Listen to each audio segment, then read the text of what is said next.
I'm just taking out the trash.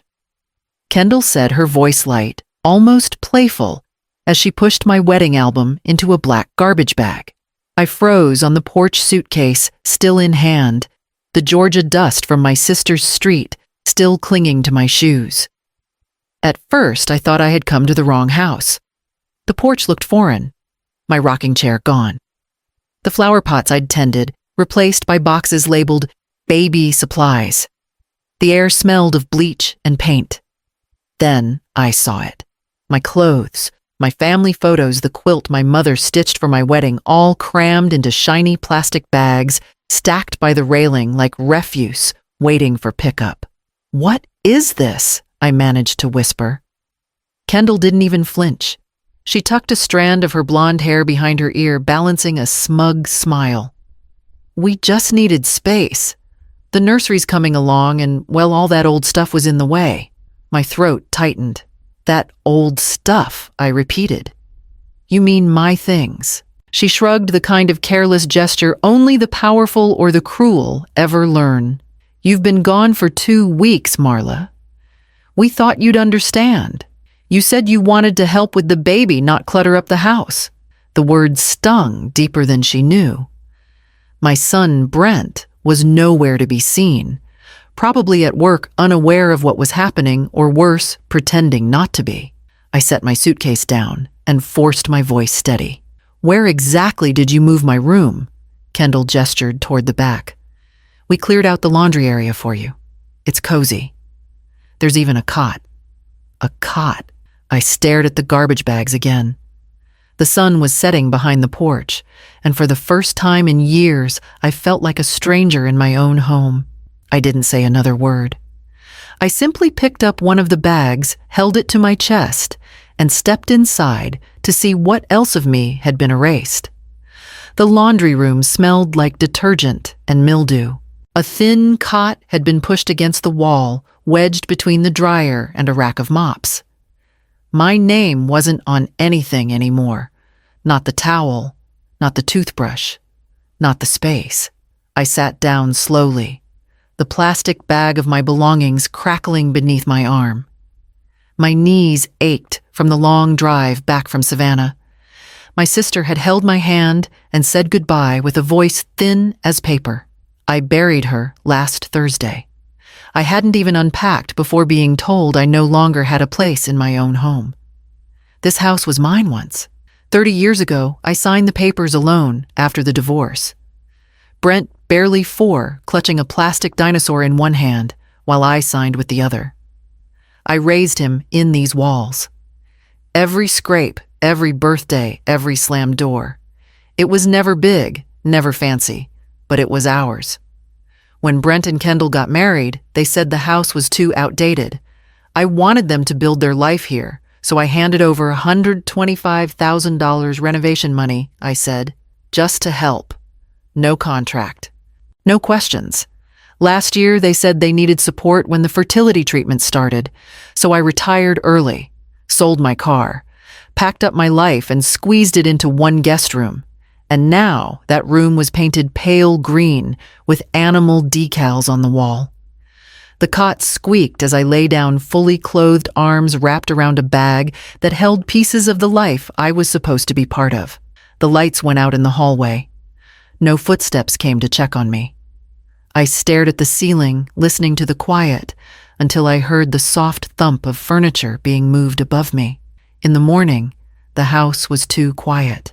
The kind of silence that means something has been decided without you. I followed the faint sound of a hammer upstairs, each step slower than the last. The door to my old room was half open. I stood in the doorway for a long time, staring at the space where my life used to fit. My quilt was gone, the dresser gone. Even the photograph of Brent as a boy holding his first fishing rod, gone. In their place stood a white crib, a rocking chair, and a mobile of pastel clouds spinning gently in the air. Kendall turned when she saw me, not startled, not ashamed. Oh, Marla. You're up. She was painting the trim around the window. We wanted to surprise you. The nursery's coming along beautifully. My voice was small, even to my own ears. This was my room. Kendall wiped a smear of paint from her wrist. We figured you wouldn't mind moving into the mudroom for a while. It's just until the baby comes. She smiled like generosity lived in her. For a while, I couldn't speak. The pale green walls around me were freshly painted, smelling of new beginnings that didn't include me. When Brent came home that evening, I tried to explain, but he only rubbed his neck and sighed. Mom, it's temporary. Don't make this harder than it is. Kendall's nesting. You know how it is. I didn't know. I only knew that every corner of that house had once held a piece of me, and now there wasn't even a place to hang my coat. He kissed my cheek absently before heading upstairs, his voice drifting down the hallway. You'll adjust, Mom. Just give it time. But as I stood in the doorway of the mudroom, looking at the cot beneath the single bare bulb, something inside me shifted. It wasn't anger. Not yet. Just a deep quiet knowing that something fragile had broken, and this time, it wouldn't mend. I sat down on the cot and watched the shadow of the crib above me move across the ceiling, soft and steady, like the ticking of a clock I no longer set. That night, I couldn't sleep. The hum of the dryer was the only sound keeping me company. It clicked every few minutes like a heartbeat that wasn't mine.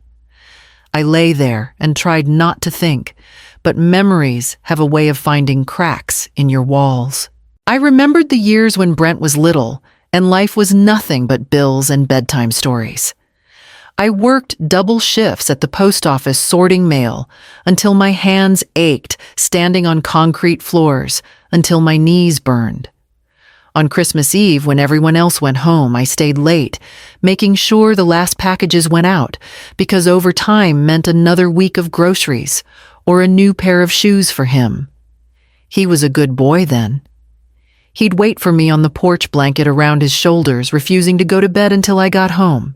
You work too hard, Mom, he used to say. And I'd smile, tell him it was worth it. When his startup failed years later, I didn't hesitate. I sold my car, an old Honda I'd driven for 15 years, and handed him the money for his wedding. It's just a car, I told him. You're building a life. He promised to pay me back, but I never asked. That's what love does, it trusts. Then came the forever home. I was so proud. Brent looked so happy. When he mentioned the renovations, I said, take what you need. $125,000. Just to help. No contracts, no conditions. I told myself it was still our home, even if their names were on the mailbox. But slowly, the house began to shrink for me. Kendall started planning dinners without asking when I'd be home. Family photos where I'd once stood between them became just the two of them smiling in matching sweaters. At birthdays, my gifts became sweet instead of thoughtful. I was thanked like a guest, not loved like a mother. I noticed how Kendall would turn every conversation toward herself. Her plans, her work, her stress, and Brent, eager to please, nodded at everything she said. The first time she called me Marla instead of Mom, it caught in my chest. The second time, Brent didn't even notice. Now, years of sacrifice had been reduced to trash bags on a porch. I had built their world, and they had quietly decided I didn't belong in it. The dryer clicked off, leaving the house silent again. I sat up, pressing my palms together until they stopped shaking. In that silence, I realized something I hadn't wanted to see before I had spent a lifetime giving them everything they asked for, and they had learned how to keep taking. The next morning, I decided to see exactly how much they had taken. That night, I sat in the mudroom with the lights off, surrounded by the bags that held what was left of me. The dryer door creaked in the draft, a slow rhythm that matched the dull ache in my chest. I whispered it out loud just to hear it said. They've already decided I'm disposable. The words didn't echo. They just sank into the walls like everything else I'd ever given this house. I looked down at my hands, still marked from years of sorting envelopes and lifting boxes. These hands had built a life, fed it, paid for it. Now they were good for nothing but folding laundry no one thanked me for. Something inside me shifted, small but sharp. Maybe grief had burned through the last bit of softness I had left, because instead of crying, I stood. The garage was cold when I opened the door. A thin beam of light spilled across the floor as I reached for the old file cabinet against the wall. It had been years since I'd opened it, but my fingers still knew the rhythm of those metal handles. Third drawer, left side. A manila folder marked Home Purchase 1992. I pulled it out and placed it on the workbench. The paper was yellowed at the edges, but the ink was clear. Marla Henley, sole owner. No transfer, no amendment, no signature giving it away. For a long moment, I just stared at it. The name looked foreign, like a woman I used to know but hadn't spoken to in years. Kendall had told everyone the house was theirs. Brent believed her. Maybe I had too, because I'd stopped checking, stopped claiming what I'd built. But the truth sat there in black and white, steady and undeniable. This was my house. Every wall, every nail, every floorboard had been mine since the day I signed it. I slid the folder into my bag and closed the drawer. As I locked the garage door behind me, I realized I didn't feel small anymore. Not useless, not unwanted, just steady. For the first time in a long time, I went to bed, not as a guest in someone else's home, but as the woman who still owned it. The folder didn't leave my side. I kept it with me like a shield, even as I quietly went about folding laundry and preparing dinner the way Kendall liked things done. Later that night, after they had gone to bed, I returned to the garage. This time, I pulled out a second box labeled Finances. I sat on the workbench flipping through bank statements and receipts, years of quiet giving stacked on paper. Each entry told a story they had forgotten. The bathroom remodel paid in full from my checking account. The new appliances charged to the card I had opened for emergencies years ago, still active, still under my name. Even the nursery furniture the crib Kendall proudly showed off to her friends. Ordered online, shipped with my billing address. Page after page, I read the same truth: there was no joint in our renovation. It was all me. I found a printed invoice from a maternity boutique, dated 2 years ago. I remembered that time clearly. Kendall, walking around the house with her hand on her stomach, talking softly to Brent about baby names and needing rest. But the baby never came. She told me they lost it early. There was no funeral, no doctor's note, no grief, just a few weeks of silence before everything returned to normal. And now here we were again. A nursery, a story, no due date, no appointment cards, just soft excuses and a new coat of paint. I sat there with the receipts spread around me, and I knew. She hadn't just erased me from the house, she had used me to build it. At 7 the next morning, I slipped on my shoes, folded the deed into my purse, and drove to the law office downtown. Ms. Latrice Meyer was waiting when I arrived, calm and composed, her glasses low on her nose as she reviewed the paperwork. "You say your name is still on the deed?" she asked. I handed her the folder. "Yes, and I'd like to talk about what comes next." She nodded, eyes scanning the page. "Then let's begin." And just like that, I stopped being the help and became the owner again. Ms. Meyer clicked her pen and looked up from the last page. "Well, Marla," she said, "you were right to come. The deed was still mine, fully, legally. Clean title, no liens, no transfer documents filed. Everything Kendall had told people, what she told Brent, was smoke. There's no rental agreement," Ms. Meyer added. "Nothing signed. They have no legal standing in that house other than your hospitality." I sat back in the leather chair, letting that sink in. I wasn't holding on by a thread. I'd been holding the entire structure quietly all along. "I want protections added," I said. "Lock it down. Trust contingency, anything that keeps them from touching it if something happens to me." She nodded. "We'll file it today. I'll get the paperwork to the county clerk and make sure it's reflected by end of week." As I signed my name, I didn't tremble. My hands were steady, Not because I was angry. I wasn't not in that moment. What I felt was something quieter, stronger clarity. This wasn't just about the house anymore. It was about reclaiming my place, my voice, my spine. The one I'd traded away piece by piece for the illusion of peace. I left the office with a packet of documents and a calm I hadn't felt in years. I didn't drive straight home. I stopped for coffee, sat in a booth by the window, wrote down every item I'd paid for every lie I'd let slide, every moment they'd made me feel small. When I got back, Kendall was in the kitchen, talking on speakerphone. She glanced at me and kept chatting something about a baby shower and registry items. Brent waved from the living room without looking up. "Hey, Mom. Don't forget trash pickups Thursday."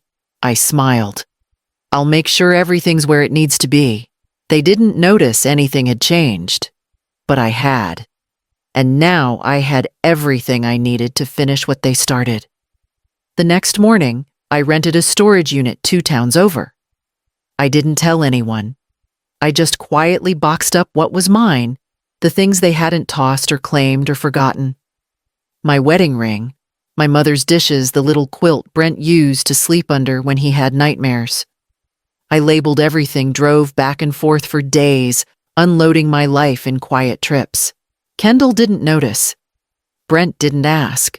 On the 7th day, I mailed a notice to vacate. It was printed on heavy cream paper and hand-delivered by a process server in a crisp blue suit. Kendall screamed. I heard it through the walls. Brent came knocking gentle at first, then more urgently. "Mom, please.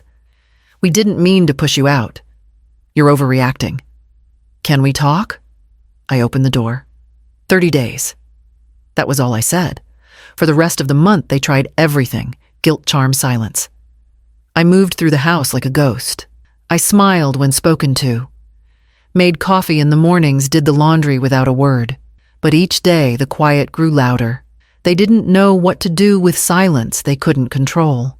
On day 31, I arrived with the locksmith and a copy of the court order tucked under my arm. Kendall had ignored the notice.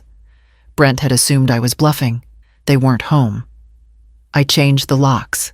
By sunset, I left a final envelope taped to the door, a certified letter confirming they no longer had the right to enter the property, a list of storage companies they could contact, and my lawyer's card.